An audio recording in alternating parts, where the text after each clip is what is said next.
पवित्र देशे यद्दर्शनात्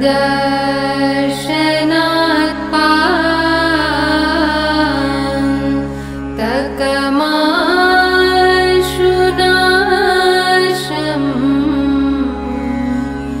प्रयाति तं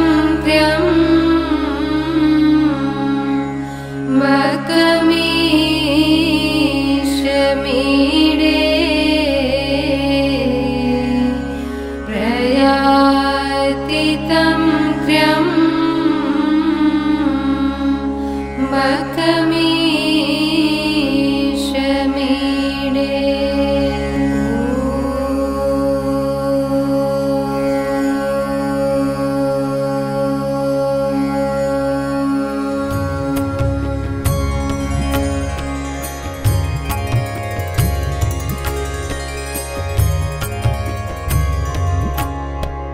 हरि जय जय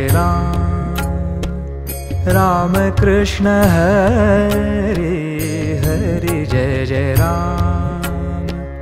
राम कृष्ण हरि हरि जय जय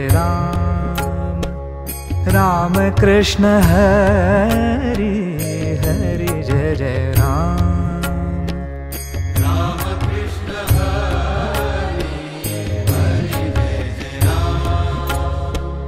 राम कृष्ण हरि हरि जय जय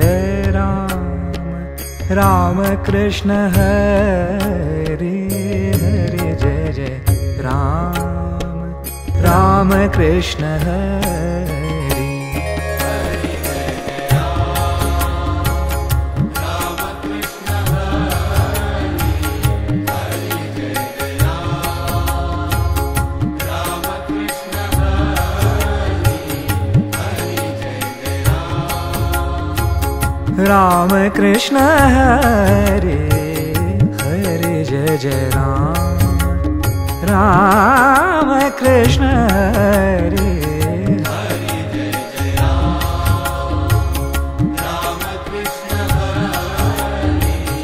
हरि जय राम कृष्ण हरि जय जय राम कृष्ण हरि राम कृष्ण हरि जय जय राम कृष्ण हरि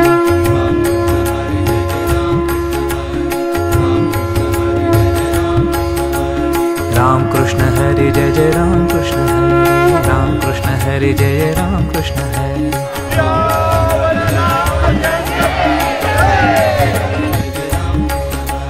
राम कृष्ण हरि जय जय राम कृष्ण हरि राम कृष्ण हरि जय जय राम कृष्ण हरि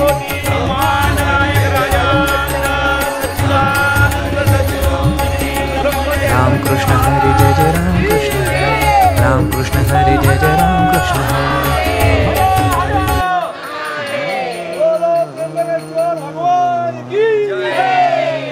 जो अति आतप व्याकुल होई जो अति आतप व्याकुल होई तरु छाया सुख जानई सोई तरु छाया सुख जानई सोई जो अति आतप व्याकुल होई जो ही त्र्यंबकेश्वराची भूमी बघा, मी जसं म्हटलं काशीच्या कथेमध्ये की संत चरित्र तोपर्यंत पूर्णच होत नाही जोपर्यंत त्याला वाराणसीचा शिक्का प्राप्त होत नाही, काशीचा शिक्कामोर्तब होत नाही तोपर्यंत संताचं चरित्र पूर्ण होत नाही. तसंच या त्र्यंबकेश्वराचं महात्म्य आहे की या ब्रह्मगिरी पर्वताचा जोपर्यंत कृपा प्रसाद त्याला प्राप्त होत नाही, जोपर्यंत त्याची परिक्रमा त्याच्याकडून घडत नाही, तोपर्यंत देखील या महाराष्ट्राच्या भूमीमध्ये एकाही संताचं चरित्र पूर्ण होत नाही. बघा, त्यामुळे सज्जनो, हा आपल्या महाराष्ट्राचा वैभव आहे. त्र्यंबकेश्वर हा ब्रह्मगिरी पर्वत,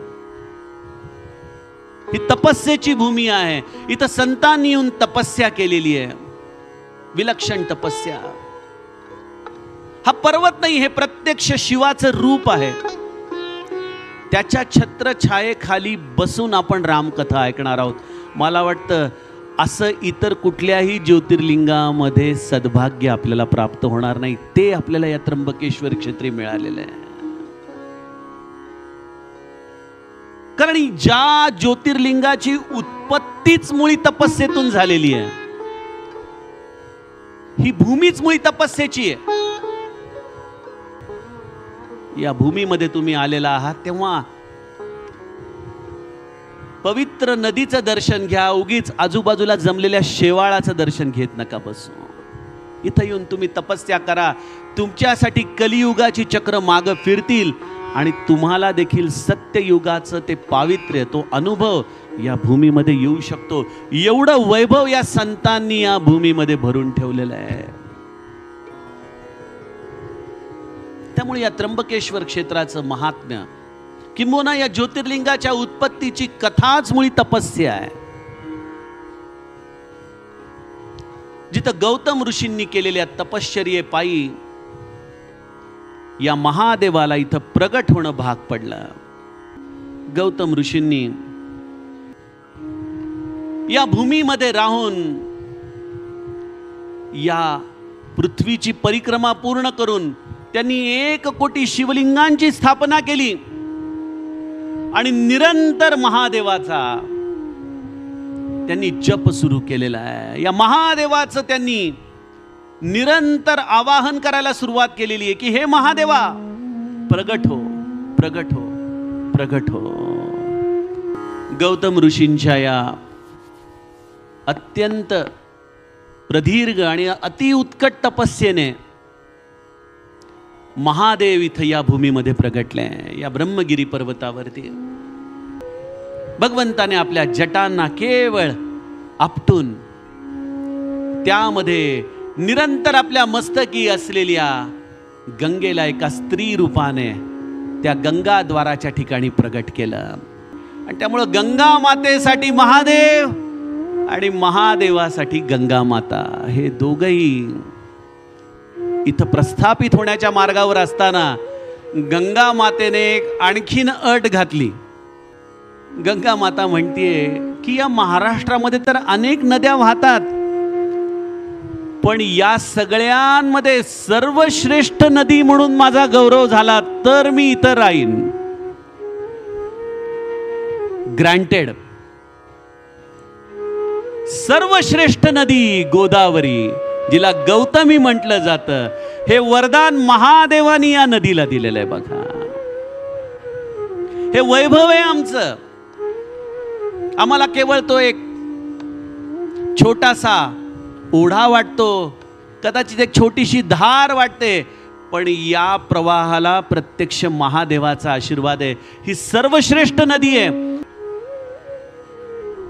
अशा या गौतम ऋषींच्या विलक्षण तपश्चर्येने ही गोदावरी इथं स्थापन झाली.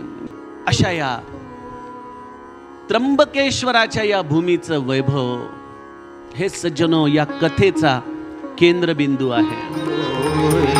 जो अति आतप व्याकुल होय, जो अति आतप, जो अति आतप, जो अति आतप व्याकुल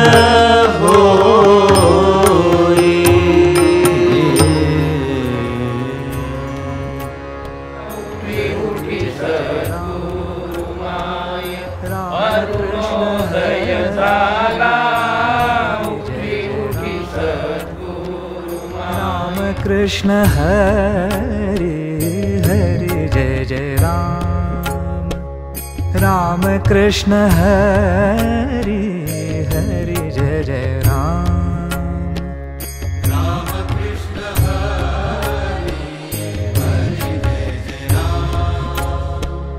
राम कृष्ण हरे हरे जय जय राम, राम कृष्ण हरे हरे जय जय राम, राम कृष्ण हरे हरे जय जय राम, राम कृष्ण हरे हरे जय जय राम, राम कृष्ण हरे हरे जय जय राम, राम कृष्ण हरे हरे जय जय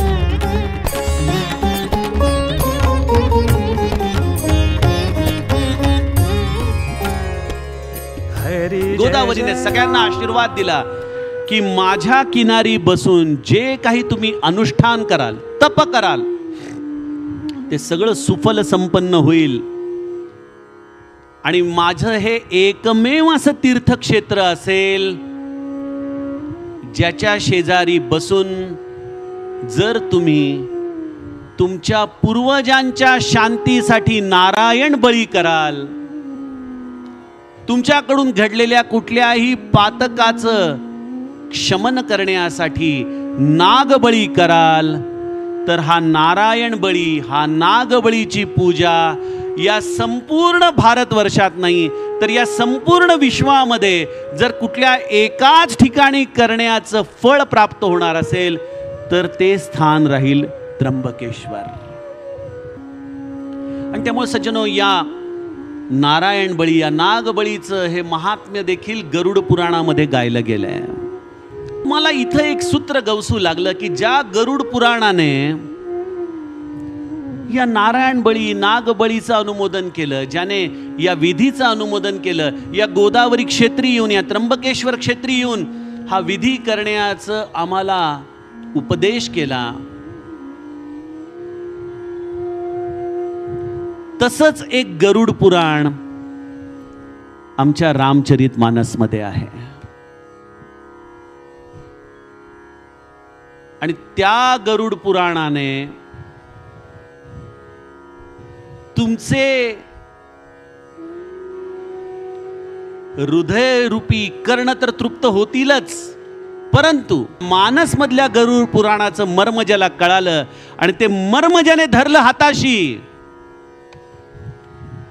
आणि त्याप्रमाणे जर तो जीवन जगला तर तुमच्या पुढच्या पिढ्या तर उद्धरून जातीलच, पण या जन्मामध्ये तुमचं लौकिक आणि पारलौकिक दोन्हीही उजळून निघेल, असं हे माझ्या मानसचं गरुड पुराण सांगतं बघा. त्यामुळे हा एक सुंदर तौलानिक अभ्यास आहे की मागच्या पिढ्यांनी केलेलं काही पातक, काही त्यांचे दोष याचा उद्धार करून हा जन्म लौकिक अर्थाने चांगला जगावा यासाठी करायचा तो नारायण बळी, नागबळी, जो स्वागतार्ह आहे, त्याची कुठलीही आलोचना नाही, कुठलीही उपेक्षा नाही, पण जो खरा पारमार्थिक आहे, जो साधक वृत्तीचा आहे, त्याच्यासाठी एक वेगळाच नारायण बळी आहे, एक वेगळाच नागबळी आहे, ज्याचं सगळी प्रक्रिया माझ्या मानसच्या उत्तरकांडामध्ये आहे बघा. आणि ते आहेत माझे मानस सप्त प्रश्न. प्रश्न आपण नीट समजून घेऊयात. पहिला प्रश्न गरुडाने विचारलेला आहे की प्रभो, सगळ्यात दुर्लभ शरीर कोणतं? दुसरा प्रश्न, सगळ्यात मोठं दुःख कोणतं? सगळ्यात मोठं सुख कोणतं?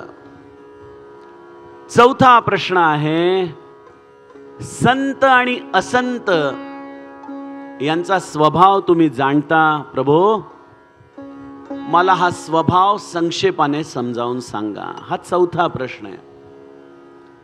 पाचवा प्रश्न आहे,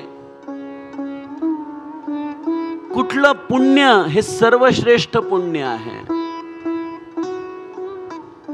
सहावा प्रश्न आहे, कुठलं पाप हे अतिशय दारुण पाप या सदरामध्ये मोजलं जातं? ते पाप कुठलं ते मला सांगा. आणि 7वा प्रश्न गरुडाने भुशुंडींना विचारला की हे मानस रोग काय आहेत? हे मानसिक रोग जे एका जीवाला होतात ते रोग काय आहेत ते मला आपण समजावून सांगा. ज्या 7 प्रश्नांचं चिंतन केलं असता मनुष्याला परमार्थामध्ये त्याची दिशा प्राप्त होईल, साधनेप्रती त्याची अधिक निष्ठा जागृत होईल, त्याची आचरण शुद्धी होईल आणि त्याला प्रभू रामचंद्रांचं प्रेम प्राप्त होईल. असं हे माझ्या मानसमधलं गरुड पुराण. काक भुशुंडी रूपी कावळ्याच्या देहामध्ये असलेल्या या संताने कोणाला सांगितलंय? प्रत्यक्ष विष्णुवाहक गरुडाला हे पुराण सांगितलं.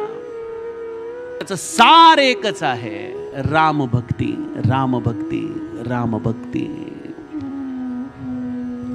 त्या रामभक्तीचं मर्म भुशुंडींनी गरुडाला सांगितलं. का सांगितलं, कसं सांगितलं, त्याने कसं श्रवण केलं, यांनी कसं सांगितलं, यांना तो अधिकार कसा प्राप्त झाला, हे सगळं सांगण्यासाठी 9 दिवस माझ्याजवळ आहेत. राम कृष्ण हरे जय जय राम कृष्ण हरे, राम कृष्ण हरे जय जय राम कृष्ण हरे.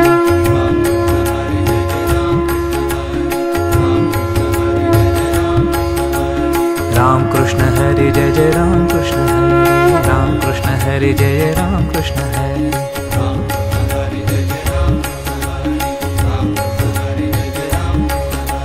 राम कृष्ण हरे जय जय राम कृष्ण हरे, राम कृष्ण हरे जय जय राम कृष्ण हरे.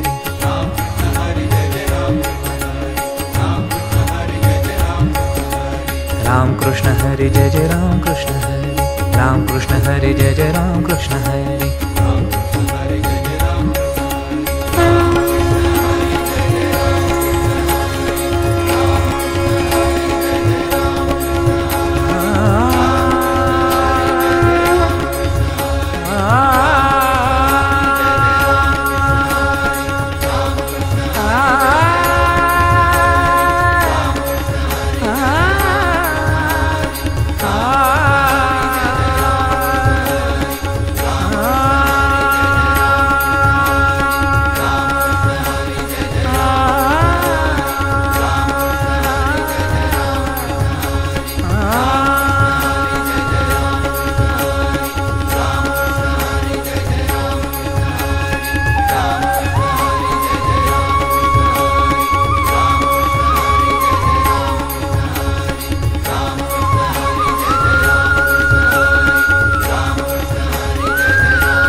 आहे, अनुभव आहे आणि अनुभूती देखील आहे.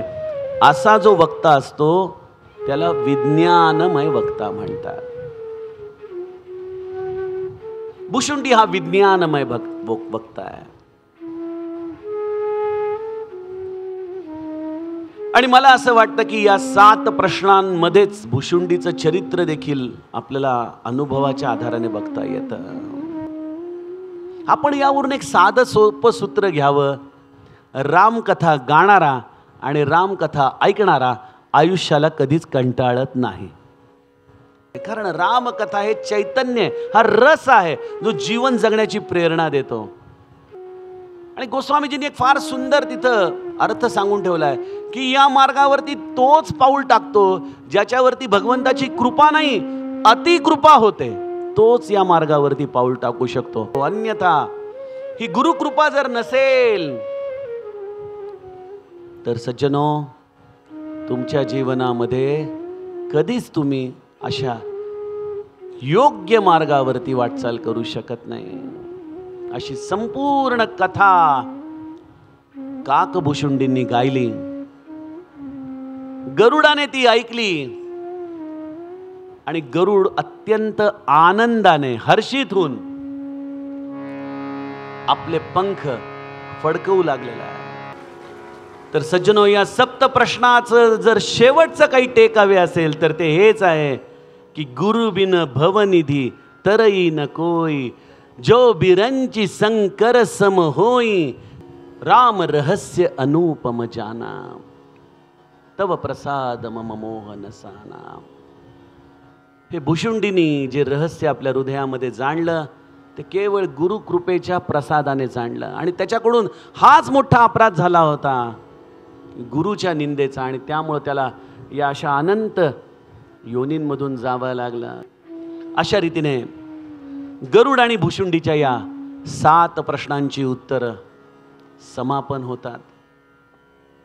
या त्र्यंबकेश्वराच्या ठिकाणी आपण हे मागण्यासाठी आलोय की हे महादेवा, आमचं मन या रामकथेच्या आधाराने राममय करून टाक, भक्तिमय करून टाक. आमचं हृदय त्या राम नामाने व्यापून टाक. हे महादेवा, आम्हाला त्या रामभक्तीचा तू आठव कसा दे की जेणेकरून आम्ही या 3 अवस्थांच्या पलीकडे निघून जाऊ.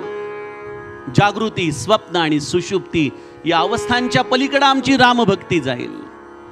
हे त्र्यंबकेश्वरा, तू आम्हाला हे वरदान दे की आम्ही या 3 काळांच्या पलीकडे निघून जाऊ, भूत, भविष्य आणि वर्तमान. हे त्र्यंबकेश्वरा, या राम भक्तीला तू इतकं हृदयामध्ये मुरव की स्थूल, सूक्ष्म आणि कारण या 3 देहांच्या पलीकडे जाऊन आम्ही महाकारण देहामध्ये या राम भक्तीला स्थिर आहोत.